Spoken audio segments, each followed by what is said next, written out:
Hello everyone, आज का हमारा जो टॉपिक है वो है सर्किल। तो सबसे पहले हम ये समझेंगे कि एक सर्किल की जो डेफिनेशन होती है वो क्या होती है। एक सर्कल ऐसे पॉइंट्स का कलेक्शन होता है जो किसी फिक्स पॉइंट से एक फिक्स डिस्टेंस पर ही रहते हैं। तो ऐसे पॉइंट्स के कलेक्शन को हम क्या कहते हैं? सर्किल कहते हैं। अगर एक डायग्राम की हेल्प से मैं समझने की कोशिश करूं तो क्या होगा कि एक फिक्स पॉइंट है और ऐसे पॉइंट्स का कलेक्शन जो किसी फिक्स पॉइंट से फिक्स डिस्टेंस पर रहते हैं। मतलब ये सारे पॉइंट्स हैं, अगर मैं इन सब की डिस्टेंस इस फिक्स पॉइंट से फिक्स कर दूं तो इन सारे पॉइंट्स का जो कलेक्शन बनेगा उसको हम क्या कहते हैं? उसी को हम सर्किल कहते हैं। और ये जो फिक्स पॉइंट होता है इसको हम कहते हैं सेंटर ऑफ द सर्कल। और ये जो फिक्स डिस्टेंस होती है इसको हम क्या कहते हैं? Radius of the circle. Radius of the circle. तो जो हमारे पास सर्किल है वो क्या है? एक ऐसे पॉइंट्स का कलेक्शन है जो किसी फिक्स पॉइंट से फिक्स डिस्टेंस पर ही रहते हैं। ऐसे पॉइंट्स का कलेक्शन को हम क्या कहते हैं? सर्किल कहते हैं। तो जो एक सर्किल है और एक लाइन है, उनके बीच में क्या क्या रिलेशनशिप हो सकता है?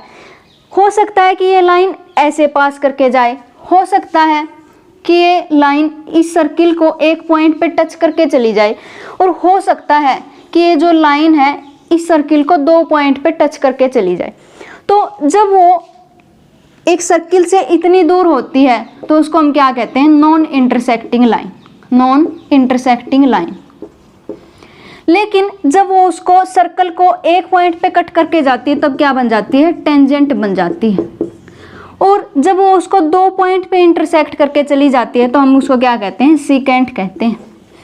तो एक लाइन जब सर्कल से बाहर होती है तो क्या कहलाती है? नॉन इंटरसेक्टिंग लाइन कहलाती है। अगर एक पॉइंट पे कट करके चली जाए तो टेंजेंट बन जाएगी। अगर दो पॉइंट पे कट करके चली जाए तो क्या बन जाएगी? सीकेंट बन जाएगी। अब हम क्या करेंगे? एक एक्टिविटी करेंगे जिसमें हम क्या करेंगे? एक सर्किल लेंगे और एक लाइन लेंगे जिसमें हम क्या करेंगे? ये लाइन हम मान लेते हैं इस सर्कल को दो पॉइंट पे कट करके जाती है। मैं क्या मान लेती हूँ कि थोड़ी देर बाद ये लाइन यहाँ पर आ जाती है, फिर ये लाइन यहाँ पर आ जाती है, फिर ये लाइन यहाँ पर, और ऐसे करते करते ये लाइन ऐसा हो जाएगा कि एक बार कट करके चली जाएगी। जब वो दो पॉइंट पे कट करके जाती थी तो क्या बनती थी? सीकेंट बनती थी। लेकिन जब मैं इसको मूव करवाती गई तो एक पॉइंट ऐसा आया जब इसने सर्कल को बस एक ही पॉइंट पे कट किया तो इसको हमने क्या बोल दिया? टेंजेंट बोल दिया। और ये जो डिस्टेंस है हमारी ये क्या होती चली गई? कम होती चली गई इन दो पॉइंट्स के बीच में। तो इसका मतलब जो टेंजेंट होता है वो सीकेंट का ही स्पेशल केस होता है। जब मैं सर्कल पर एक कॉर्ड ड्रॉ करूं और उस कॉर्ड के दोनों पॉइंट कोइंसाइड कर जाएं तो क्या बन जाता है? एक टेंजेंट बन जाता है।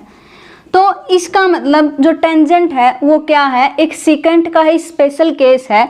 जब मैं सर्कल पर एक कॉर्ड ड्रॉ करूं और उस कॉर्ड के सारे पॉइंट क्या कर जाएं? कोइंसाइड कर जाएं तो उसको हम क्या बोलेंगे? टेंजेंट बोलेंगे।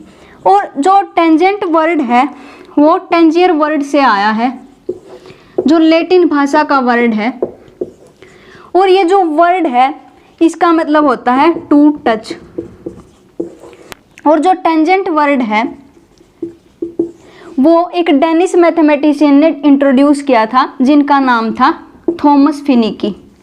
थॉमस फिनिकी इन्होंने क्या किया था? टेंजेंट वर्ड को पहली बार इंट्रोड्यूस किया गया था। टेंजेंट वर्ड टेंजियर वर्ड से लिया गया है जिसका क्या मतलब होता है? To touch. अब हम क्या करेंगे? एक और एक्टिविटी करेंगे। हम क्या करेंगे? सेंटर से पास करता हुआ एक सीकेंट लेंगे और फिर इस सीकेंट को इधर मूव करवाएंगे। और एक टाइम ऐसा आएगा कि ये जो सीकेंट है इस सर्कल को बस एक पॉइंट पे ही टच करेगा। मतलब ये सीकेंट यहाँ पर था, हम इसको इधर साइड मूव करवाते गए, लेफ्ट साइड। और एक टाइम ऐसा आया कि इसने सर्कल को बस एक पॉइंट पे टच किया।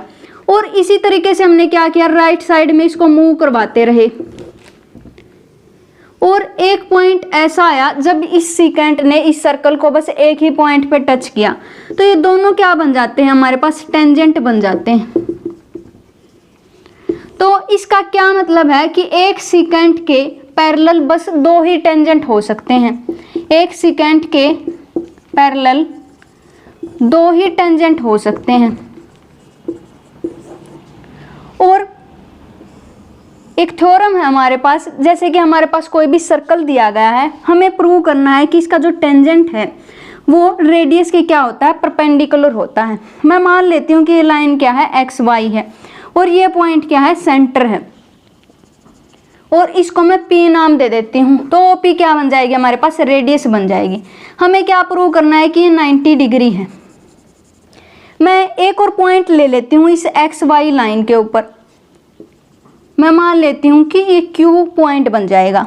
अब अगर मैं इस Q पॉइंट को इस सर्कल के अंदर ही लिख लेती तो क्या होता, मुझे पॉइंट XY लाइन पर भी लेना है और वो सर्कल के अंदर भी हो। तो इसका मतलब ये जो XY लाइन है वो टेंजेंट ना हो करके क्या बन जाती, सेकेंट बन जाती। इसलिए ये पॉइंट कहाँ होना चाहिए, सर्कल से बाहर होना चाहिए। अब हम क्या करेंगे, इसको इससे ज्वाइन कर देंगे, और ये जो OQ है डिस्टेंस हमेशा OP से बड़ी रहेगी। अगर ये यहाँ पर हो तब भी, यहाँ पर हो तब भी, यहाँ पर हो, यहाँ पर कहीं पर भी हो, लेकिन एक केस में क्या हो जाएगा कि ये जो OQ है वो OP से बड़ा नहीं रहेगा। तो इसका मतलब जो OP है वो सबसे शॉर्टेस्ट डिस्टेंस है, शॉर्टेस्ट डिस्टेंस है पॉइंट O की XY लाइन से। तो इसका मतलब OP क्या बन जाता है, परपेंडिकुलर हो जाता है XY के। जो शॉर्टेस्ट डिस्टेंस होती है एक पॉइंट की किसी भी लाइन से वो क्या होती है, परपेंडिकुलर होती है। तो इसका मतलब जो रेडियस होती है किसी भी सर्कल की वो टेंजेंट की क्या होती है, परपेंडिकुलर होती है।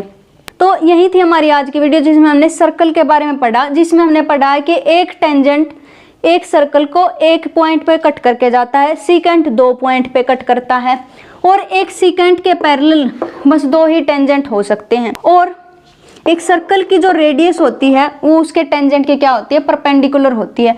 तो मिलते हैं नेक्स्ट वीडियो में ऐसे एक टॉपिक के साथ, तब तक के लिए stay connected, have a nice day, thank you.